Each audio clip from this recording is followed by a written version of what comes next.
Hello everybody, Justin from Playing Board Games here, and today I'm very excited about this video because I figured it might be helpful for those that don't use Reddit. A few days ago, Duke, the lead designer of Arkham Horror the card game, did an Ask Me Anything. If you don't know what that is, it's people can ask them questions and then people answer, and Duke decided to do one during the week of Arkham Horror, which I thought was a really great idea. And while I've read Duke's responses to things, I thought that because not everybody uses Reddit, it would be cool to get his insight on a few of these things. So I'm going to go through, read these, share my thoughts on some stuff, as well as also kind of just share thoughts from people in chat. But I think this was a really cool thing, and I'm very happy that Duke did it. The week of Arkham Horror is a great time to be an Arkham Horror fan, and I mean, they've done it 2 years now, so I imagine it might be a mainstay for Octobers to come, and it's really sick. Okay. So, I'm just going to kind of go through, read these. We're going to kind of like skim through stuff as well as we go through, but you can see stuff on the screen to go further. So, what single card or mechanic design are you most proud of? Kate Winthrop from Hemlock might be one of my favorites. I always wanted to play around with an investigator who researched the situation by putting clues on things. But honestly, Captivating Gleam from Hemlock sums up a lot of design goals of that expansion for me. The idea of randomly discarding cards, or parts of yourself, became very linked to the central themes of the campaign and of the mythos entity at the center of it. So that one might be up there for both horrific art and the mechanic it encapsulates. So if I'm not incorrect, chat, Captivating Gleam is that the one that if your hand is empty, you get like dinged for a bunch of horror? I really like the treachery design in Hemlock Vale. I think it's super, super tight and super punishing in a lot of very interesting ways that are not just like the traditional kind of thing. What I also really enjoy is that maybe I'm just putting like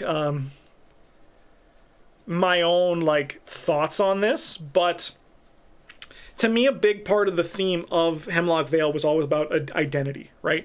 It's about how like everyone on the island is trying to like find like trying to like search for their identity or like link themselves to like who they were, like the people they know, all that kind of stuff, right? And then in the final scenario, he's so excited and wants me to pet him. He's like, he just sees my hands and he's like, "Can you pet me, please?" There you go. And then in the final scenario, the investigators themselves lose their identity and they have to earn it back by finding their kind of thing.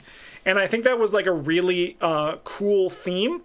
And to me, this kind of like confirms that was like an intention of it, or at the very least, like I'm not too far off base with it, because I do think that is a really neat thing that comes from this. Hello, Russell. What do you view as your biggest design mistake? Speaking generally, I think most rare cards I've designed, player cards in particular, that were just generically powerful rather than interesting.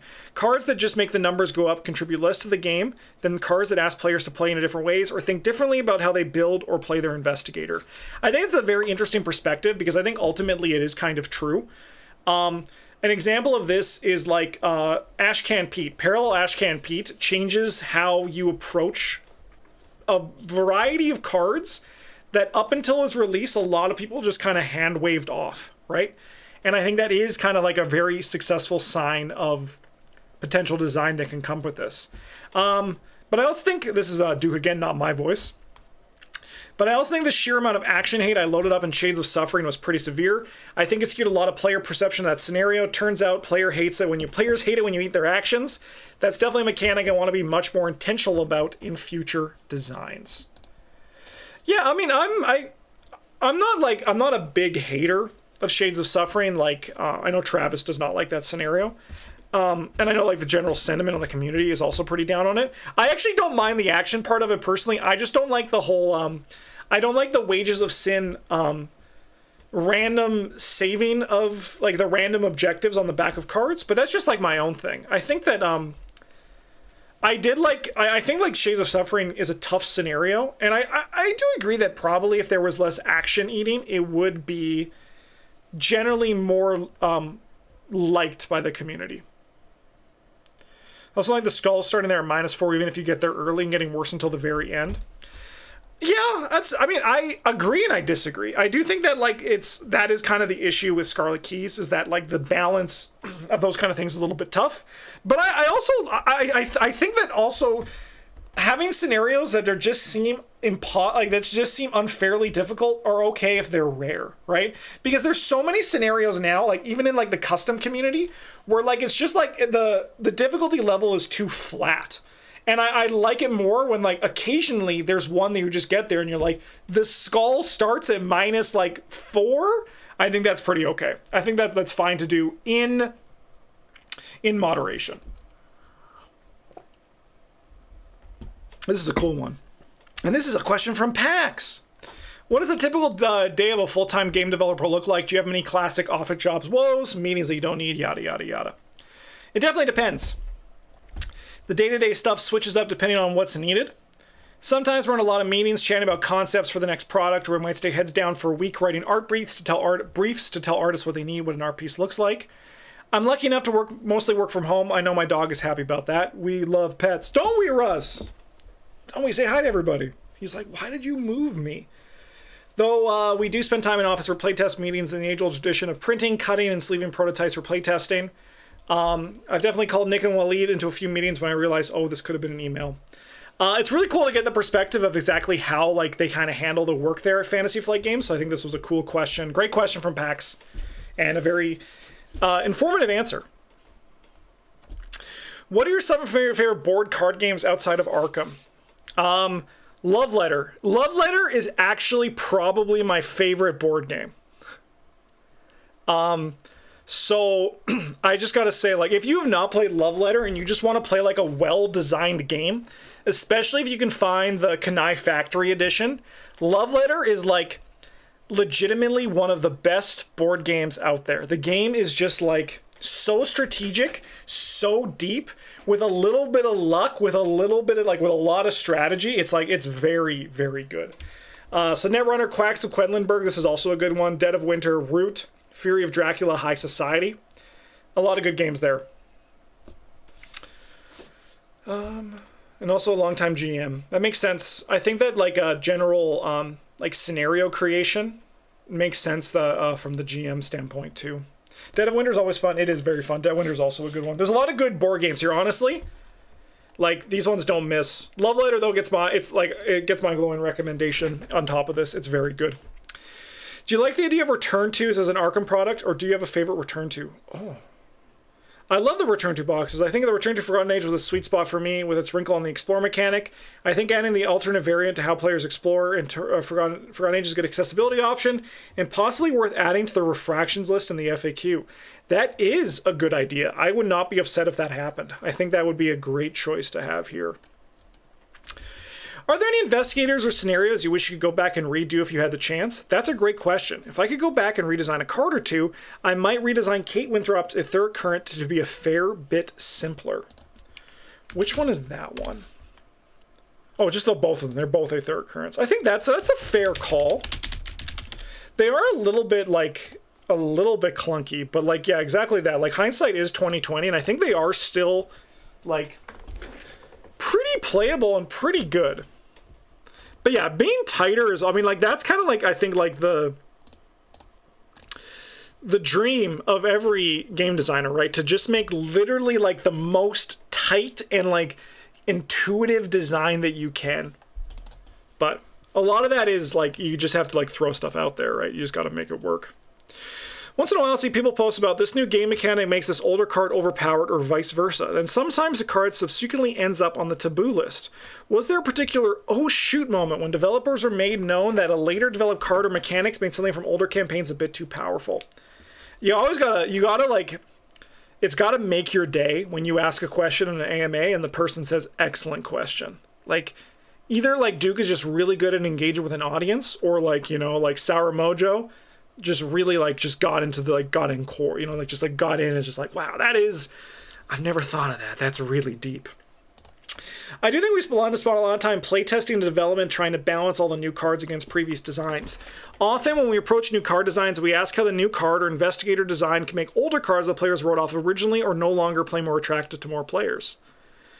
Yep. So yeah, we asked. Yeah, no, that makes sense because like once again, I'm going to point to Parallel Ashcan Pete, which I think, while I personally think the guitar is a little bit like too strong for what I would want to see. I'm just one guy on the internet. What does it matter what I say? But like Parallel Ashcan Pete is like, to me, like gold standard design for investigator, right? Like his ability to just open up a bunch of cards that were like not played was an incredible work by the design team. So like, and I think this kind of like this approach is, you see that here. I can't think of a particular oh shoot moment presently, but I'll do some thinking. Let's see if there was another example. No, okay. Hey Duke, what are the different challenges in investigator design nowadays compared to the beginning of the game? Also, speaking of, it'd be so funny, like, instead of excellent question, it was like, this question is bad, but I'll still answer it because I dig you. I would love to see that on an AMA sometime. That would be really funny. All right, so what are the different challenges in investigator design nowadays compared to the beginning of the game? One of the nice things about Arkham Horror investigators is that their distinct personalities and backgrounds, which always wind up being becoming the core of their design, that makes it easy to approach each investigator as their own unique entity with mechanics that should reflect that. I think at the start of the game, a lot of base elements were still being fleshed out. Simple designs are good designs, and I think each expansion should mix of simple and complex investigators. And I think that's very true.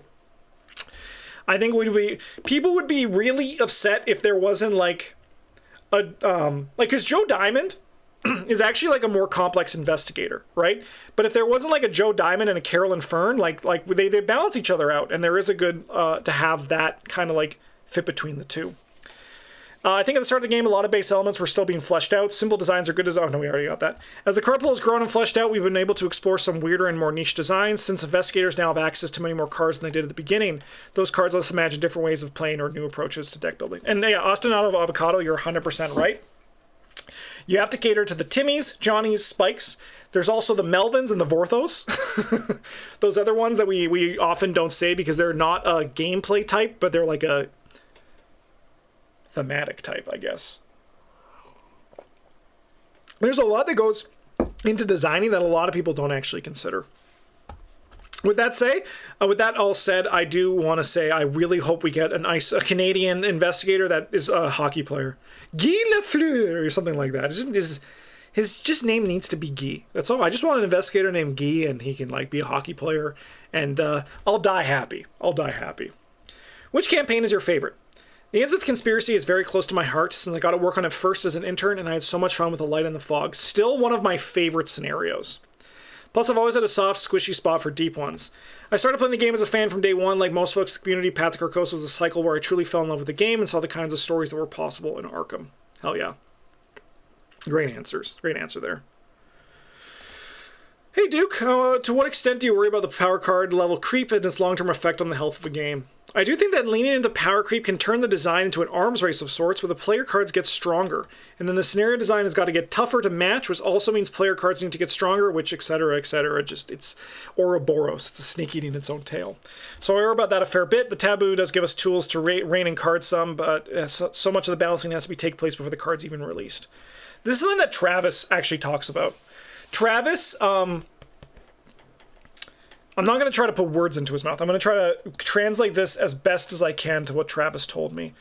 But Travis doesn't really vibe that much with custom player cards. He can vibe with custom scenarios quite a bit because the math on those is a little bit easier, like the numbers and all that. But like the player cards, like he says he can just like feel there's less testing than you get from official Arkham products, and it's true. They do a lot of testing on these cards, and like they're like considering things that player card expansion designers aren't, like the custom ones. And I think there's nothing wrong with that. Again, I'm not thinking there's anything wrong with that, but it's just like a lot of people they give. They praise custom content, as they should. Like, custom content is fantastic. There's a lot of really cool designs. There's also a lot of player cards in the designs that I also personally enjoy. I think there's a lot of good custom investigators. But at the same time, I do think that then there's, like, not an equal amount of respect that goes to the designs that Fantasy Flight Games put out, especially on the player card level, because they do have to think of a lot more moving parts than custom designers do. And in turn, they also do a lot more testing and kind of deeper design with that. So I just wish kind of like the respect went both ways, because I do think both sides deserve a lot of respect for the designs they're putting out, because they have to think of a lot more stuff. They have to think about, like, there's so much back-end stuff that we don't even know that they're thinking about. Was there a mechanic where you or the team was like, wow, that's great, why didn't we think of that ages ago? I really wanted to see something like elusive in the game for a while. I think by adding it, we could design some enemies that act in unique ways, which we hadn't seen before. I'm excited to see them explore elusive more. All right.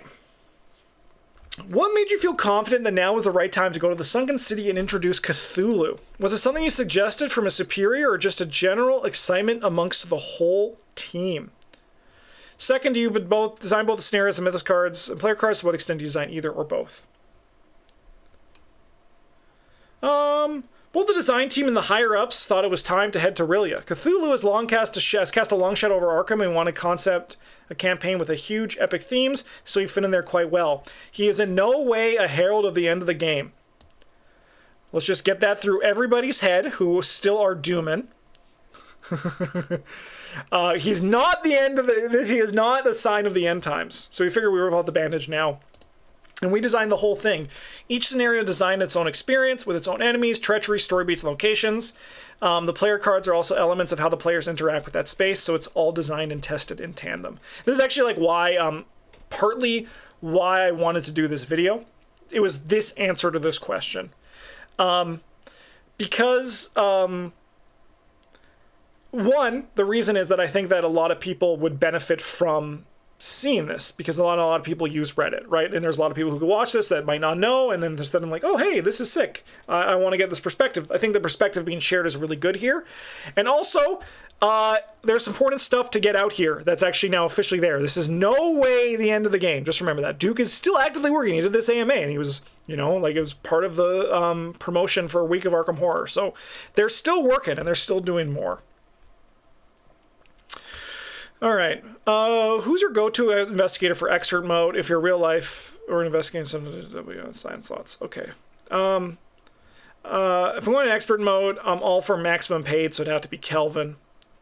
I actually made custom gators for my friends when I was back before FFG. My investigator, private detective Dirk Smolder, with a flashlight and a fire axe. That's funny. That's funny. All right. How does it feel to be the lead dev on such a big board game? Lots of pressure, or does it give you energy to do more? Also, what's a mechanic you tried to implement in the past but ended up having to discard due to incompatibility with the rest of the game? I still feel so humbled to do this job every damn day. There's a ton of pressure because so many people love it, so I want to do the very best we can to make this a great game. It's also exhilarating. Hank Sampson started off as a low hand size investigator when we were testing Hemlock. I wanted to reward players for more improvisational low hand play style. That didn't really fit with one of the primary mechanical themes of the campaign, so we went with a very different direction. That is true. Low hand size would have been kind of rough to also put that in Hemlock, where low hand size was punished. But it is interesting to hear that Hank Sampson started off. I do think that, like, the front side of Hank Sampson, I think, is a really cool design. My personal beef with him is the back side, but I think the front side is, I think they still made a good, I think they still made a really good idea of Hank as, like, the protector. Yeah, and then obviously this was then translated into Barnaby, which I'm very excited to play with George Barnaby. I think there's going to be a lot of cool things to do with him. What do you see? I did not read this answer. I'm very excited to read this one. What do you see as the main difference between yours and MJ's design philosophies? I just experienced a wave of self-reflection. I think I need a lot more reflection to give this a more in-depth response. However, I do think I have a penchant for designing more clockwork scenarios than MJ, systems that depend on the timer, a constantly recycling agenda that expands or shrinks the landscape, like in Twisted Hollow or Thing in Motion, a la Horror in High Gear Written in Rock, or Encroaching Threat, A Light in the Fog, or In Too Deep. That's very interesting. It is like... It is, so, like, it's one of those things that, like, you ask a question like this, and this is, like, a pretty, like, a lot of people I imagine are curious about this, but then it's just, like, it's like asking to do self-reflection that you, like, never really think about. It's like, what makes me me? Like, what are my design philosophies? But I think this is interesting. Clockwork scenarios. Beard does this a lot, too. This is actually, that's something that Beard has a lot in his stuff, which I think is really cool. Like, Beard has a lot of, like, the recycling agenda. So, yeah. That this resonates with me and the connection there. Interesting. Return to boxes. Are they dead forever, or is there some hope for my shelves aesthetic? I'm not really able to comment on future plans of content. Sounds about right. It would be amazing to add on the campaigns, having on the return to however, and I want to explore that however we're able. Yeah, no, that's a reasonable response there. What does it take to become a playtester? Are they just random? Oh, hi Tech Oatmeal, how's it going? And follow-up question, how much of the game, Arkham specifically, but other games, gets left on the cutting floor that you wish wasn't cut due to either bad playtesting, experience? Yeah. Truly, I don't know how we recruit playtesters. That's mostly up to our QA folks to gather and contract playtesters. I'll recommend our grandfather and people I've met personally, who I know will give meaningful feedback. This is really interesting, and it shows that once again, that this is not just like, this is a team that goes beyond just this team, right? Like, this is Fantasy Flight Games, which is a part of like Asmodee and all the levels that come with it. So it kind of just shows that like there's a lot more moving pieces that we even know. Like, if you look in the back of each campaign guide or like investigator box, like the number of names there, it's insane the number of people that work on this game. There's a lot that gets cut, both good and bad, and at the end of the day, even if a mechanic is good, it needs to fit with the goals of the scenario of a campaign. So there's plenty of stuff we might explore in playtesting that we eventually have to shelve for later, or say good riddance if it winds up being better in concept than in execution. Cut your darlings. I've done a few short films, and it's the most important advice I think you can give to a creative person, which is just like, even if you love it, if it doesn't work, you have to cut it, and you see a similar thing here. It's a common situation for working in a team, not knowing things people in the next room do, even if it's just the next room. Amen. 100%. 100%. I have 2 questions. Wow. All right, let's see them. How do you think the relationship level mechanic turned out in Hemlock? I know it became a thing in Scarlet Keys and Edge of the Earth, but how do you feel about read aloud text length? Okay. The Feast of Hemlock Vale was intended to be a campaign players could feel like they could play over and over again. I wanted players to feel like they had to invest in the locals in order to get closer to them and gain trust, even in the limited span of 3 days in the game time, and not every playthrough should feel the same. The relationship levels would allow us to portray that for game effects. For instance, a character may help you out in a pivotal scene if you're at a relationship level 2 or higher. Just like in The Legend of Zelda Majora's Mask, I wanted to reward players who were intentional about observing where people were, what they were talking about, which is pretty cool. Number 2, I'm a big fan trying to weave story into gameplay as much as possible, and I think we've learned a lot from player responses to text and story length. In college, I studied creative writing and really came to appreciate flash fiction, which is how I think the codices want to approach the story in Arkham games going forward. Okay, that's interesting. I like that. I also am a big fan when they weave story into gameplay as much as possible. I think Hemlock actually did a really good job of that, outside of the preludes. I personally am still a big fan of the preludes. I like their structure. And I actually like playing them. I do enjoy it. I understand the people who have issues with it, but I actually think Hemlock really succeeded as telling stories through its scenarios as well, which I really enjoy. When creating player cards, what cards do you like to design first? Examples being filling a niche card that comes with the card, something useful. My first thought is always, what makes this card fun? And then proceed from there. And this is why I have never tried to design anything for player cards, because for me, fun is it's just like action, investigate, you get +2, draw a card, like Grim Memoir. I'm like, that's me. I want all my cards to be Grim Memoir, please. But like, maybe like they're fast or they take up like an accessory slot, you know? So like, I gotta respect like the design, like the designers for this game and their ability to design for multiple play styles, right? I mean, yeah, like what if Brute Force was level 0, Justin style fun, or exactly what card do I think is the most fun? Stand Together 3 and Emergency Cash 2, right? Like, that's to me like the most fun I have playing Arkham when I play those freaking cards, man. So like, I like I said, I gotta respect like I can't fathom it, and it's just so cool that like they make it look easy, in my opinion. I think that through playtesting you discover certain blind spots or needs in sets of cards, which helps you revise and patch out those blind spots. Creating combo cards can be fun, but I also want those cards to work on their own, regardless of whether or not they can create a combo. There's always got to be a mix of crazy fun and staple and more niche cards that start to tease out of themes we want to explore in a future expansion. Yep, seems very good. Holy heck, this is a big one. I gotta shout out, like, I've read through a lot of AMAs. The answers are actually pretty in depth. There's like Ethan Hawke did an AMA like ages ago, and he answered in like with like paragraphs to each thing, and like that's kind of been like what I want to see from AMAs, and like it's nice to see in-depth responses. Horror's been described as facing the unknown unprepared. How do you deliver the feeling of helplessness that makes a good horror story alongside the tendency that people want to play powerful characters in role-playing games? Great question. I think when we design this game, we have to keep the various player types and preferences in mind. There are some players who want a brutal challenge, some who are just playing for the story, and others who are playing to see how well they can game the game. Somewhere in there are players who also want a power fantasy. So I think this is something that like even like us on this channel need to keep in mind about the difficulty, because they have to design for everyone. About the difficulty of scenarios. I'm not talking about player cards or anything like that. I'm talking about just like specifically the scenarios and the difficulty within them. And like, obviously I would love to see like hard and expert change from just token bags, but like for them to allow to do more like stuff there. Because I actually don't like the current format for how standard, hard, expert, and easy are. Just like being tokens being harder, right? I would rather, I mean, it's a lot more designed. Like this is like pie in the sky type thinking, right? But I definitely like respect this. And it's something that I think we need to keep in mind when we say, oh, this scenario was too easy.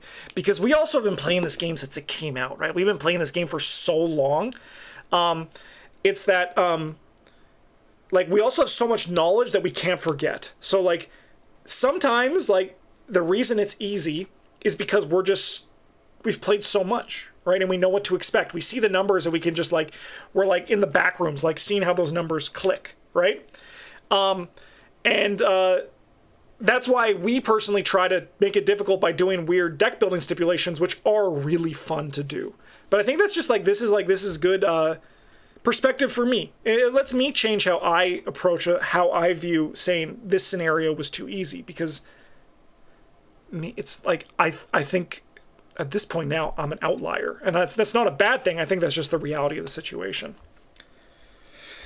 I think about the dichotomy between D&D and the Call of Cthulhu RPG. In D&D, you exist in a world where you can overpower and conquer anything. This system is set up to make you into borderline demigods by the time you reach level 20. In Call of Cthulhu, your character never improves. You get better at skills, sure, but your attributes and sanities are constantly being worn away. It's a losing battle from the start. Some players want Arkham like it's D&D, building a deck at max efficiency and power. Others want to play a Call of Cthulhu and feel the knife's edge. I think when we make player cards, we have to design for the varying approaches for the game and player bases. When balancing difficulty for a scenario, I always want to hit the knife edge difficulty, where players feel the scenario is asking a bit too much, but not too much that they can't rise to the occasion. Those moments are what made me fall in love with the game as a player, and I want players to continue to experience those powerful moments in the game, even as the card pool expands further and the options to play maximally increase. Very interesting perspective. I like that. How many Pete jokes do you have to endure on the daily? More seriously, could you talk a little about the process of designing the Hemlock Vale campaign? How do you settle on the theme? What experience were you and the team trying to create, both in terms of individual scenarios and campaign as a whole, particularly in the context of the Arkham Horror LCG campaigns that came before? If possible, we'd love to hear some specific challenges that you enjoyed solving. The Pete jokes are never ending, and I kind of love them. I also think, yeah, if trust me, I agree. If like easy was changed to story, I do think that there is a little bit of a stigma, and you see that carrying over from video games too, right? Like you don't want to play. Yeah, I agree. I agree with that. So the phrase that I use a lot when we started Hemlock was this idea of poison beauty. I wanted to get as weird as dark as we could with the story while keeping the colors and tone incredibly bright, kind of like Midsummer, and that's why there's some link there between the two. More than anything, I want it to be a visual feast and an exploration of something players had never seen before. There's also a very human element in the campaign. There's a specific reason we didn't include the dark cult encounter set in the campaign. Everyone you're meeting is a victim in some way, and they are worth saving. I love that. That's a really cool perspective on it. I never thought about that, right? But it is true. There's no dark cult. Interesting. Very interesting. Well, Mother Rachel isn't great. The true thread in the story is the poison beauty, an elemental force of nature. I want each area of the island to feel distinct, unique, and to present unique puzzles to the players. Moreover, I want to take advantage of the day-night codex and elusive mechanics as much as we could, and explore how they could be used to different effect in each scenario. I do like how they explored the day-night mechanic. I think they did do a pretty good job of giving it a mechanical feel between scenarios, which is really cool. What's your favorite scenario and why? I'll avoid naming any that I've worked on because I love them all like children, but my favorite scenario might be The Last King. Hell yeah, that's a great scenario. It's a good one. It's the first big party I feel like we got to attend in Arkham Horror. Or The Depths of Yoth. Also a very good scenario. I think the very first time I played it, we got out with a single Doom to spare, but my favorites change pretty regularly, so ask me again next year and I'll probably list something else. AMA 2025 confirmed? What's the general process like for coming up with a scenario? Like, does it start with a story and the mechanics are designed to fit around it? Also, bonus question, if I'm allowed to, how's the process of writing, say, a novel compared to the process of designing game scenarios? When we make a campaign, we make high-level concepts for what the campaign should be, and then we break down that story and it's telling how that it fits, a story that it's telling and how it fits into scenarios. Some scenarios come into play because we had a crazy fun idea for a mechanic we can't wait to try.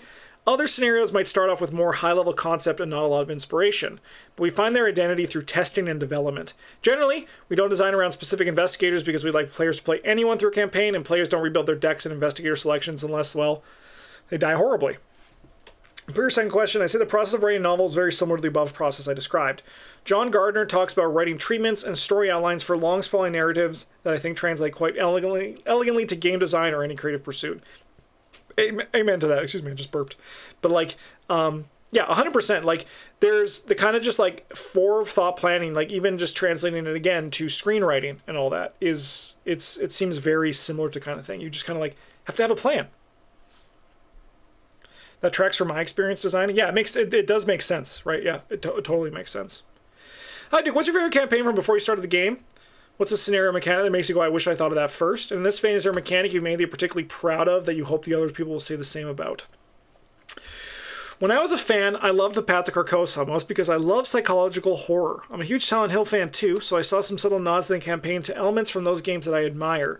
I wish I got in a crack at a more psychologically driven campaign, but who knows, we may have a chance in the future. I really love designing the upcoming tasks from the Drowned City. They're intended to give each player their own unique story that plays out both in-game and story text, so I hope other people gravitate towards it the same way I did to Carcosa's more psychological story. Very excited to see the tasks too. I'm very excited for Drowned City. We have Nick on the team providing some much-needed Guardian bias. What bias do you bring to Arkham's design? Hey, I bring the weird bias, whatever that means. The weird bias. Okay. So what I'm hearing is Duke might be a little bit of a Johnny, is what I'm hearing. Even before I start designing for the game, I took on each blind play of a campaign with a different class of investigator so I can experience all the different pools and styles. I do think I always gravitated towards survivors because they break the mold with a lot of their designs and offer some weird new modes of play. So that's why I've got the survivor tag. But I really hope I can bring the every other class but Guardian bias. And then in brackets, love you, Nick. I mean, Nick designed the Marion, right? That is an incredible design. I think the design team is killing it right now. What the hell? Why is there a big me here? And Transmogrify, that seems like wouldn't this be a weird card? It really does, doesn't it? This is actually something that I like too. I in every game I play, I prefer to try out every character because I want to see how like the design works. So this really resonates with me too. I think that's really neat. What's your favorite investigator? I've had so much fun with a bunch of different investigators, but Silas Marsh has always been one of my favorites. Silas Marsh, the GOAT. We love Silas Marsh here, don't we? I love his connection to Innsmouth and his complicated relationship with his family legacy, and he's super hot and has an eye patch, which are all positives in my books. Can't argue with that. I play all the cards in brackets. I play all the cards I buy. All of the cards, hell yeah. Yeah, truths upon truths. Great. Silas is great. Fun to play, and his character design is really sweet. Hello! How many cards you come up with for the box with percentage cards end up in the final product? What allows some cards to make it and other not to is because they would break the game or they are plain boring or any other reason. Also, Fable, what was your favorite card that never made it into the game? So this is a really cool answer for this question. I love seeing like kind of this behind the curtain in terms of their design because we have a lot of like conversations in like the community about how it works, and any like perspective on the design is really cool to see. So we usually try to shoot for around 200 or so player cards. We're often constrained by how many art pieces we have on hand and or need to commission for the box as well. So that often dictates how many unique card designs.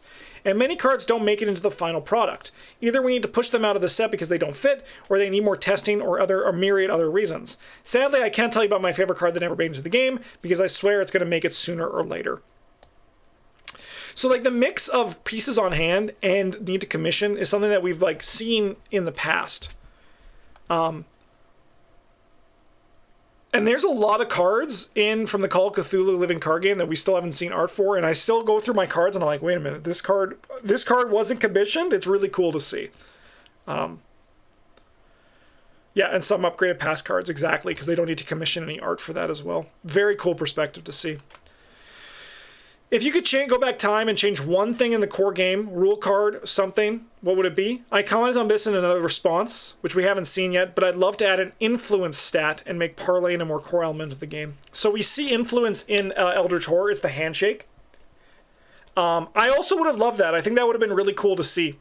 Have that kind of just be another part of it. I think that would have been kind of neat to have for sure. This is just not a question, but just wanted to say thank you. Very kind. My family and I love this game. That's cute. Each investigator a unique profession. What professions would you like to explore in the future, even if it's impractical? A totally unrealistic wish list could be the taxidermist. That's cool. The bellhop, the heiress. That's really cool.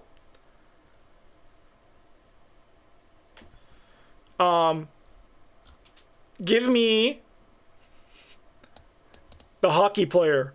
Guy the hockey player. Just transferring it over. I have like the Riddler machine from Batman Forever on like just broadcasting out to the airwaves.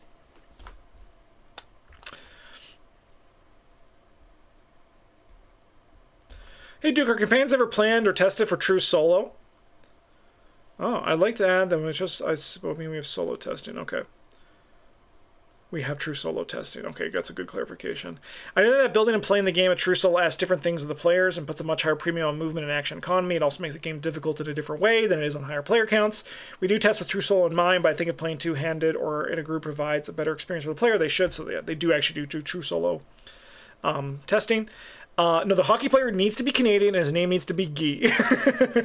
But no, I think this is really good. I don't like True Solo. If you do like True Solo and you're watching, go check out Quick Learner on YouTube. We've been doing a lot of collabs with him. Great Arkham Horror content creator. Does a lot of True Solo. Check him out. But yeah, I think it's... even though I don't like True Solo, what class is the hockey player? Red. Because he's Canadian. What's your preferred way of storing cards? Oh, dang. That's been a struggle. My fiance bought me a really cool 3-layer custom box. It still was enough to contain my collection. So I've had to keep shifting how I store them. I keep all my events and investigators in 2 Gamegenic layer boxes, and the rest in that sweet custom boxing. My collection keeps growing. Yeah, I actually have to do a change for how I sort my stuff too. Game's getting big. I mean, the game is big, but the game's getting bigger. You know, everyone will pronounce his name wrong. Guy's name. That's okay. They can call him Guy too. That's cool with me. I've been interested in game design for my entire life. Always fiddling with thoughts and ideas, but eventually always ending up on the consumer end of games. I've been wondering how you make it to a company like Fantasy Flight. How does a CV of someone who you'd hire for your team look like? What would you say is the most people in the industry take toward become lead designers? Let's say if you want to get into making games, start making them on your own, build up your skills, learn what you like and don't like, make the kind of games you want to play. Having that experience building up the CV of work does help you stand out to game companies, and they also make you a better designer. Building connections with people, talking through the game, and learning from others also helps. Exercise those mental muscles as you can find folks who like doing the same, and hey, you might end up starting a game company of your own. But honestly, I think everyone has a unique path, and there's no one way to do it. Some of it feels like luck, some of it feels like Sisyphus pushing a boulder up a hill. That's not helpful, I know, but if you want to be a game designer, try to set your sights on it, and don't let anything else distract you. This is good advice. Also, just generally in life, how do you get into film? How do you get into like art? Do it, make connections, and then your journey is like that's the only control you have over your journey. Just ride the lightning, right? Like you just have to do it and make connections. That's all there is to it. So like that is great advice for like literally any medium. Just do it and don't stop doing it. How much do you play on your free time? Can you still enjoy the game? Man, Duke answered a lot of questions. I don't know. I mean, maybe we'll have a cutoff for this video eventually. With Chad, are you still enjoying it? Are we still having a good time? I do still play in my free time, though. I'm still trying to finish a Return to the Path Carcosa campaign. My fiance and I started last October. We have 2 left. If that gives you any indication of my attention span outside of the game. I played a bunch more Arkham for fun with different friend groups, but I do sometimes struggle with playing on my free time after I spend a full day playtesting or working hard on something from the game. But even though it's become my work, my favorite game is still Arkham Horror, the card game. I can actually relate to this, not in the same sense, but like I don't play that much in my free time. But I still love the game. Like the game is good. I mean, obviously they work on it. I mean, actually, in all fairness, like it is very similar. I do play a lot of Arkham.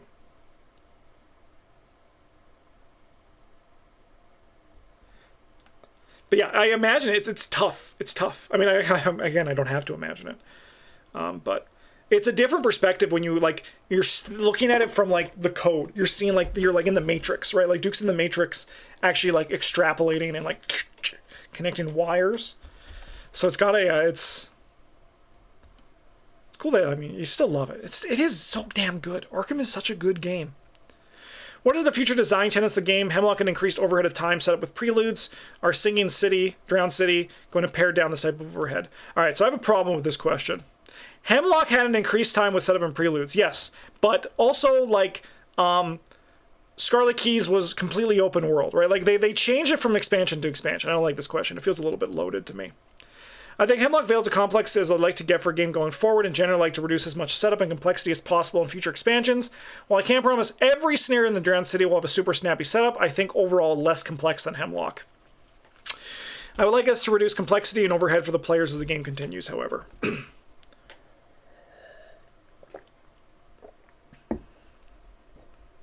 What percentage of ideas do you end up throwing away or shelving until they are workable? Some cards have very strong identities in their inception. I think those wind up staying unchanged through playtesting, or at least mostly the same with all the careful tweaks and balances you have to make to polish the set. More often than not, we find the card that was perfectly fine no longer fits in the set, either because another card is accomplishing the same thing but better, or because it needs more time. As a constant building on what came before, is there anything you'd like to change in retrospect? Do you even play fan-made scenarios, any campaigns or design work you like? I think we're building on previous products, so that's what we can do that's new. I answered question above. That's probably my here. The more powerful. Okay, so we've seen this one. Like MJ and other previous Arkham devs, I try to stay away from fan-made content because I don't want to let them influence our design or make fans feel like we're sourcing their work. I've heard fantastic things about some of the content creators in the community, however, and I have incredible respect for their work. This is not a surprise that this is the perspective they have. It's just this, like the right way to do it. Yeah, because there's a lot of like great custom content you should play, but it makes total sense that the designers stay away with it, and I'm sure most of the custom content creators like knew that. They just like it's just expected to be the case. But then you also see like the cross design, which is just like a sign of like good design when multiple people come up with it, because Beard's Alice in Wonderland seems, from what we can tell right now, seems to have a similar scenario structure to that which is the Drowned City, which is really cool to see, like that kind of like potential, because we don't know how Drowned City works for sure, kind of like crossing of paths that shows that like good design is like good design, right? What are common misconceptions you see something about the game from the community? Could be anything from rules. Resigning doesn't provoke attacks of opportunity. But in all seriousness, I think that sometimes we should see some contention because of a specific ruling or responses players might... Oh, I have not read this one. This is very apt to me. All right. But in seriousness, I think that sometimes we see contention because of specific ruling or response players might get when they email in with some rules questions.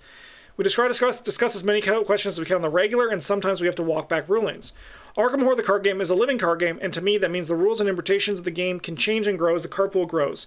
Sometimes we answer a question in a specific way because we're future-proofing for cards nobody has seen yet. Very interesting to get the perspective on this. Honestly, I do think that like the concept that it's a living card game and the rules and interpretation can change, I think is a totally fair thing to have. And I think that like they're doing good because I think they try to want to have a cadence of 2 FAQs a year, which allows this to really work that way, which I think is really nice. Are there any types of designs or mechanics the team has tried in the past that you hope to steer away from in the future? You know, I'm just going to say it. I don't love swarming. Whoa. Interesting. I mean, everyone has preferences, right? Everyone has preferences. It's cool to see that. Hemlock could have been a great campaign to bring back that keyword, but I wasn't particularly interested in visiting at the time. That said, if it really seems like it fits the campaign, I'm all for bringing it back in. I'm curious to see, like, I would love to maybe bank it in for next year, 2025. Why don't you like swarming? I'm just curious. I don't disagree. I think, like, swarming is, like, I mean, I'm pretty easy. I think I like the perspective though. It's really cool. Fellow Cats of Saturn hater? Yeah, that's why it's just Cats of Saturn. Amen. Swarming is very messy rules wise. That is the truth. As a player, I really appreciated that in Feast of Hemlock Vale, you add on top of the blurst mechanic that was introduced in Innsmouth. The new cards are really good and actually elevate the mechanic to a whole new level. I want to ask you, do you feel it was a safe choice to expand on a previously existing mechanic, or are there other reasons why you did it? All right, I hope they do more of this. I like expanding on existing mechanics. It's really cool. When MJ handed out the reins to me, she did stress that she wanted to see us explore Bless and Curse in the next cycle, which I was more than happy to do. So I think it was a bit of a safe choice, but I was happy to go with it. Okay, that's an easy answer. That solves that, right? That's pretty simple. Maybe he doesn't like it because how it takes cards from your deck, and like if there's a stack of swarm cards, like the Scarlet Keys decoy cards. Yeah, that also would be a fair reason for it. And like that's the thing, right? Like there's so much perspective on everything in this game, which is also why, I mean, I've been trying to do this more on the channel where I'm trying to just like, even just like in our Discord, there's just so much negativity around a game. And I think just people need to remember that like it's a game, you know, and like it's for fun. And like maybe the reality is if you're not having fun, like maybe ask why. And if the answer is maybe I just don't enjoy the game anymore, step away for a bit. I've stepped away from Magic the Gathering like 5 times, and I've just stepped away from it again. And then I'll probably be back, right? How annoying is it to have to write out only take the encounter cards from Midnight Mask each time? How would you go adjusting all the current campaigns if you could use the full width of encounter cards instead of just them being to core and expansion? Interesting. So annoying. Thanks for seeing our pain. Yeah, I do wish that this was just like an actual encounter set, for sure. I'd probably swap something and work into the Return to Ancient Evils and Placements, which often offer some interesting choices in addition to adding Doom Pressure. And Whippoorwills, I put them more campaigns if I could. Amen. Whippoorwills are a very well-designed enemy. How are you aware? A lot of people like the game to have less reading and more emerging narrative. Absolutely. I think we've heard a lot of feedback about this element from the last few campaigns, and we're taking that into consideration in all of our future designs. We like to strike a good balance between reading and gameplay for players. I liked Hemlock's. I wouldn't complain if there was less, but I liked Hemlock. I think they had a pretty good balance.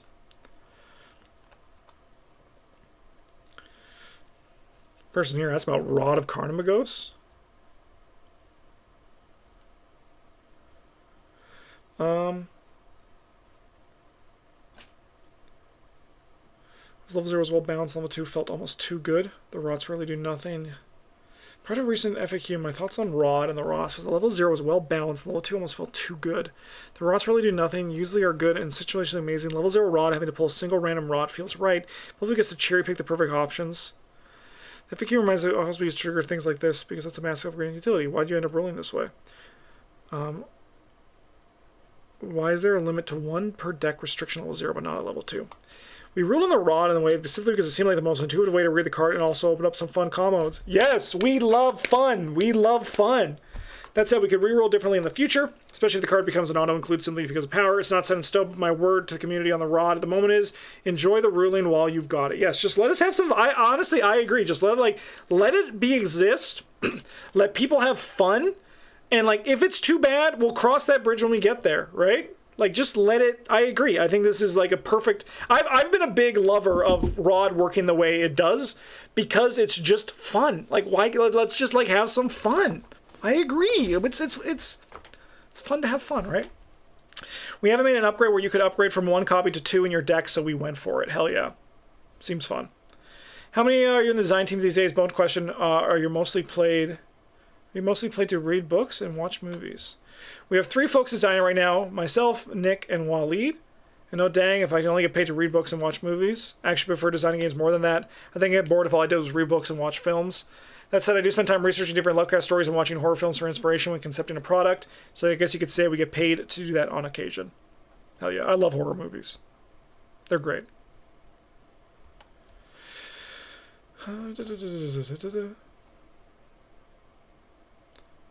This one's kind of so. Duke did like Hemlock. It didn't have any horse just fighting miles on the island. The stars are annoying. The not even said it was just about to say this.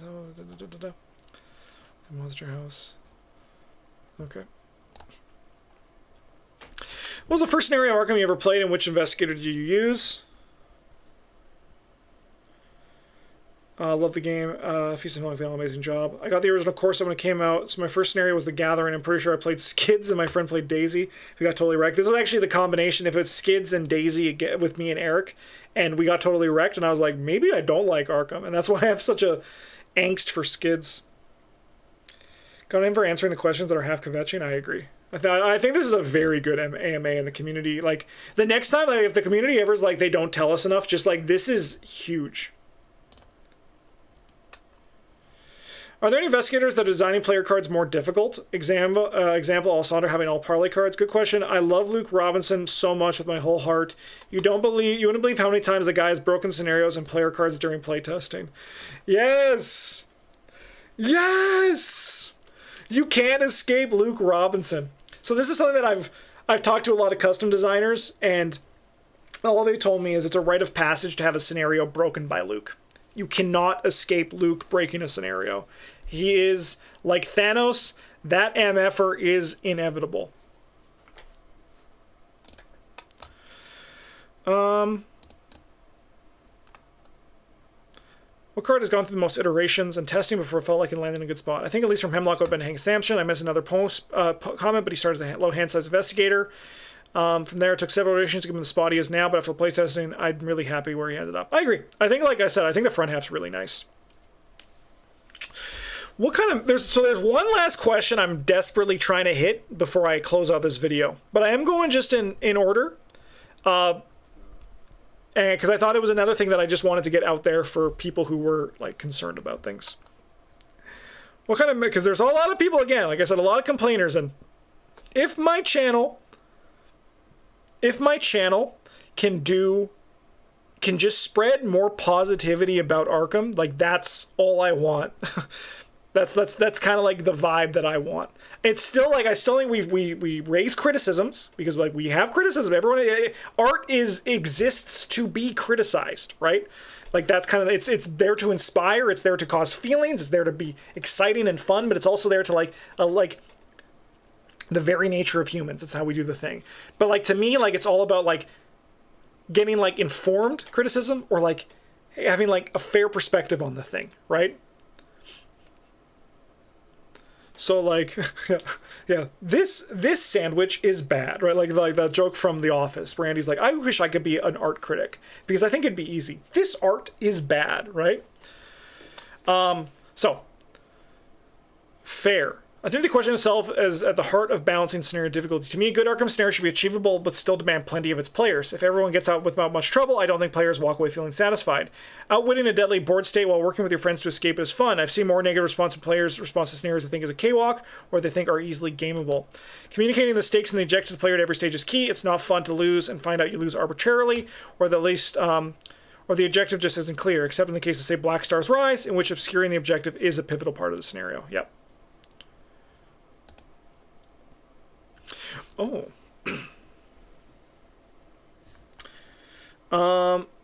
This is a big question. He answers all of them. Any plans to make it back, get to back straight A campaign, or possibly floor 4 like Dream Eaters? Hey, missing personal opinion. 4 scenarios plus scenarios for training investigator. Card request. Something to encourage Guardians to take lower XP weapons without feeling like you're impeding your eventual build. How much input do you get on Edge Studio and Loot Studio projects? As someone who's 3D prints every game, it's nice to have the right minis available. Many people want the Return to Con. Any chance of bundling the scenario and play cards in one collection and selling them? Any work in combining all the rules into a book would be very nice. Campaign is at the heart of Arkham, and I think 8th scenario format has been pretty successful to players. We're not over more straightforward campaign modes at all. I was just playing those 2 scenarios missed from Hemlock or on standalone, though. This is, I think, a very fair response, because this is something that I've even said where I miss the 8 scenarios, but like just because we've been in open world type formats doesn't mean we're there forever, right? I know folks at Edge, and I do think there's a lot of cooperation with folks that work on Arkham. We have a group of studios who are specifically devoted to keeping the franchise consistent. I don't know about any future releases, however, and of course cannot comment on the future. Did you begin with the story or the mechanics? The answer to the question is always, it's different. It depends. Sometimes the mechanics sounds really fun and we want to try them out. For me, the story and character of a thing are usually what inspires the mechanics. I think good design portrays what the thing is mechanically, so it should be a marriage of both. Who's your favorite Asian one? Quatchly Utas, the Treader of Dust. That's a great answer. Have they mentioned if Drowned City will be an 8 scenario linear campaign? Not in any official formats, no. I think it's assumed to be, but not anything official yet. What's a build around or one-off card design that you've wanted to support as a deck archetype but haven't had the opportunity? I think you've probably seen some of the recent designs, but I like the idea of pursuing a precision archetype in Seeker. That is a much better name than what we have all called it as a community. Seeker cares more about specific amounts you succeed or fail by. I mean, I like calling it the science archetype because I think that works really well, but precision is also really nice. It comes with cards like fine-tuning, chemistry set, and lab coat.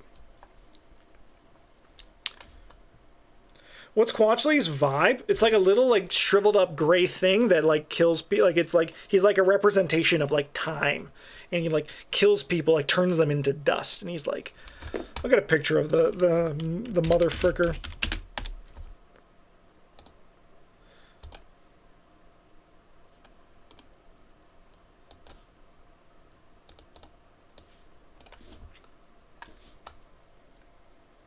Yeah, and he's like a little mummified thing.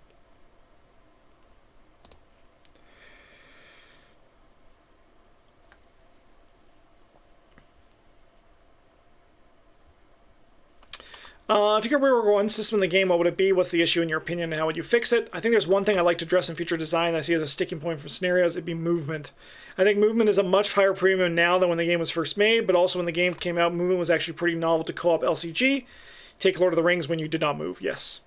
As to how I'd fix it, that's an ongoing question. Solo and 2-player groups can take the recently released Boon of the Hermes. Boon of Hermes, not the Hermes. It's not like there's like a million of them. There's one guy. Take a bit more movement in their games, which is where I see movement at a higher premium, but who knows? Hopefully we find that out a bit together. Nice design. I like that. Sorry, nice answer. I like this. The awareness of movement and how it's like the worst action to take, but you have to take it. If you decide design work out between player cards and campaign content, which do you prefer to work on? That's a tough one, because both player and scenario designs are fun in different ways and both very necessary. You can't play the game if you got no cards, you can't play with your player cards if there's no game to play. Take an even split, work on player cards is a 50-50 thing. I do love dreaming up monsters and characters, and the writer in me loves telling stories, so I may lean towards scenario design.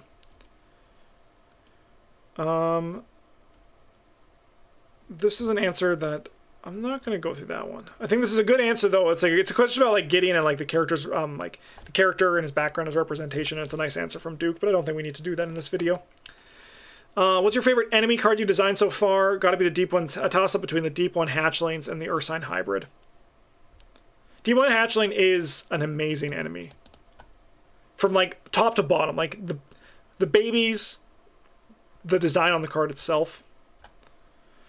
I absolutely love the new Mystic cards from Feast of Hemlock Vale. Is there an intention to move Mystics away from doing the same things but with willpower? Yeah, we're definitely seeing more weird, back to the weird Mystic side of things, which is really nice. So, continue exploring the weird Mystic side of things. I found Mystic cards can be some of the most fun to design. I definitely also see this to be the case with a lot of custom content designers. There's so many Mystic investigators compared to other stuff. Sorry, I deleted that quote. I didn't delete it, but I shrunk it. We're still going. Only in an hour. I mean, we're going to have to end eventually. What's been your favorite use of a card or game design to express a concept in a campaign, story, or mythos? I think it's something that's done as train where an enemy ambushes you from the active agenda deck. Thanks so much for doing this. I had so much fun with the Twisted Hollow mechanic. I wanted something that would portray the darkening forest around the investigators to give them a sense of being lost in the woods. As for design, I didn't make it, but I admire. I really love the final boss of the Dreaming side of the Dream Eaters, worming his way into your head, in brackets, hand. How much is left? We're halfway.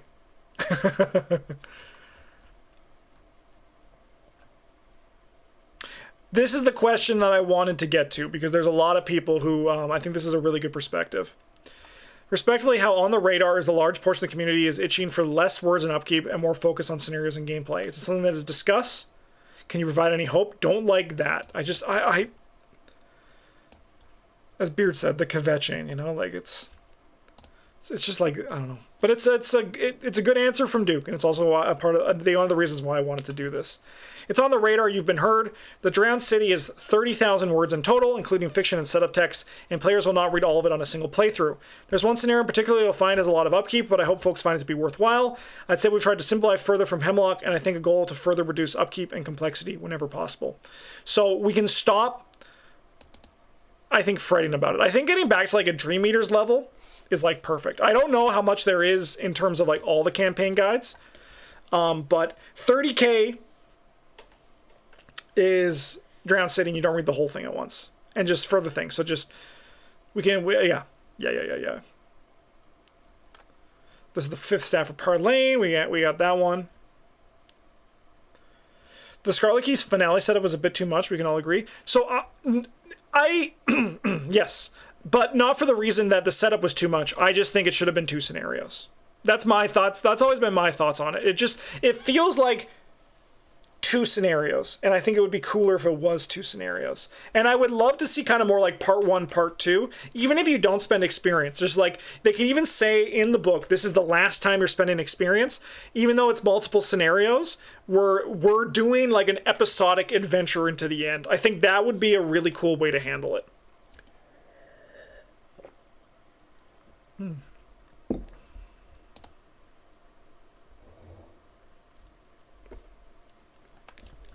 So there actually is a response to this. I'm curious about the answer to this one.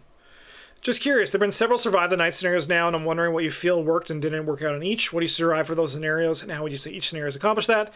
What is the Survive the Night scenarios? The ones I've experienced: Phantom of Truth, Dogs of War, Longest Night. So basically the scenarios where it's about like the agenda advancing is a good thing, and you need to like get through it. Phantom of Truth, at least the version I think you're referring to, is kind of a cage match where the investigators have to outlast a single foe. So it creates this feeling of being hounded across the map, and everything in the scenario is designed to make it feel like that. I think the scenario succeeds pretty well. Dog of War has its own variations, but more like a real strategy game than a tower defense, where you're contending with different threats from different sources and having to weigh the level of each threat. I've heard mixed reception from players on this one, depending on the version you get and which goals you are trying to deceive. This is return this kind of scenario at some point. The Longest Night was conceived as a pure tower defense. Every enemy is moving toward one place, and you have to home alone them away. So the scenario is very purposely overwhelms you with some enemies that may be better to just stall than kill. I'm personally really happy where it's landed. It's an incredible intense scenario that accomplishes exactly what we set out to do. I love The Longest Night. When I point to like what I want from the difficulty of Arkham, on like the high end, because I do think there should be like it shouldn't be flat. It should be like peaks and valleys, right? But I think like Longest Night is a very good high end difficult scenario. It's a very fun and very tense scenario, and I do think it landed very well. I love it. I love Longest Night. It's very good. Oh, this is a great question. Yes, it is. Which class is the most difficult design space and why? Each class does have its own challenges, particularly because each class identity needs to be both expressed and expanded with new card ideas, new card designs. A Guardian card and a Seeker card may both get clues, but a Guardian card should do so in a way that feels like its class, and the same is true for the Seeker. At this point in the game's life, a lot of designs have been explored, so we have to take all of the previous designs into account when making a card. All that aside, I think I found Mystics to be the most rewarding and challenging cards to design, particularly because a lot of Mystic identities are about controlling or subverting the specific game elements like the Chaos Bag or Encounter Deck. The class identity leaves so much room for experimentation, but we also want to make sure it doesn't break or trivialize the game. All right, we're gonna do 3 more questions, and then I'm gonna call this video here. I think an hour is pretty good, and we got a lot of stuff. And I mean, I've been through a lot of AMAs, and I think we as a community should feel very lucky that Duke answered a lot of questions. I want to know this. See any value or return to coming back from the new campaign as a designer? Would you find the concept still interesting and would want to do one? If no, why? If yes, which campaign didn't receive the return to that you would want to? I love return tos. Okay, we'll do a new one because we already had the answer to this question. So we're going to do 3. Yeah, a lot, but very detailed answers too. 100%. All right. What is a card whose design intrigues you but didn't quite land the way it could have or would have? Tool belt. MJ and I struggle with that one. I think it would have been a much simpler, clearer identity that it would have wound up having, even though it's doing something cool in its current form. All right, 2 questions. What characters in the broader Arkham files, such as the Aconite books, appearing in the game? Are we gonna see more of those future? And are there plans to have more books around existing investigators and character cards in the game? Also, was your favorite Aconite book that's been released or announced? I'd love to see more characters from larger Arkham files rosters enter the game. I think there are a lot of interesting personalities we can weave into the game. Alessandra was just one of them. I've been a fan of Herald of Ruin by Tim Pratt. I really enjoy seeing 2 creepy occultists locked in a power struggle.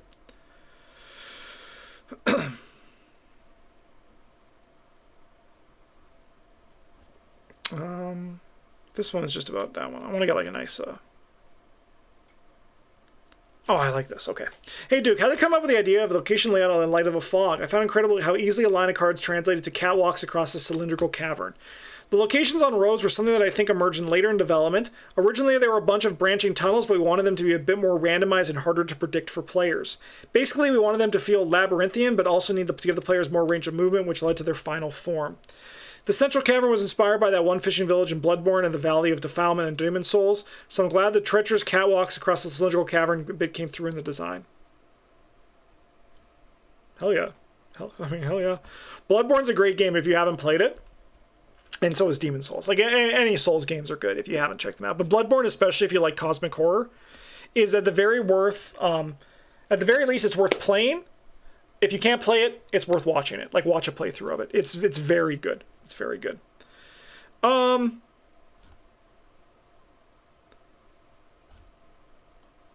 gonna, like I said, I could keep going. There's like, let me just scroll. Like, you should find this. Like, it's crazy. There's just like all of it's nuts. It's nuts. It's cool. It's so. Again, I have to just stress. I don't know how lucky. I don't know how people know how like lucky we are to get this. This is actually huge from the designer of the game. It's very cool. Thanks for doing this, Duke. I didn't ask any questions. I don't have any questions to ask. My questions are all dumb. I'd be like, I don't know. I don't even know what I'd say. I was trying to think of a joke there, but I couldn't. But it was really cool. This was a very good week of Arkham Horror, and we're very likely going to be going into spoiler season for Drowned City very soon, so I'm very excited for that. Huge thank you to everyone who watched this video. I hope you found it insightful. That was my goal, because this is like very different content than I would normally do. This is literally just like reading stuff on Reddit. So it feels a little bit strange to me to do this. So if you did enjoy it, please let me know, especially if you did not read through the AMA on Reddit yourself, because I imagine not a lot of people might not have known, they might not know this happened. And I'm happy to share these perspectives, because I think there's a lot of cool things to discover. Most importantly, the game is not dying. So if I hear it, if I hear that again, you're not going to get nice Justin. You're going to get the evil Justin who stands up and goes, ah! But yeah, thanks for watching, everybody. I hope you enjoyed this. Have a good one. And as always, a GG's.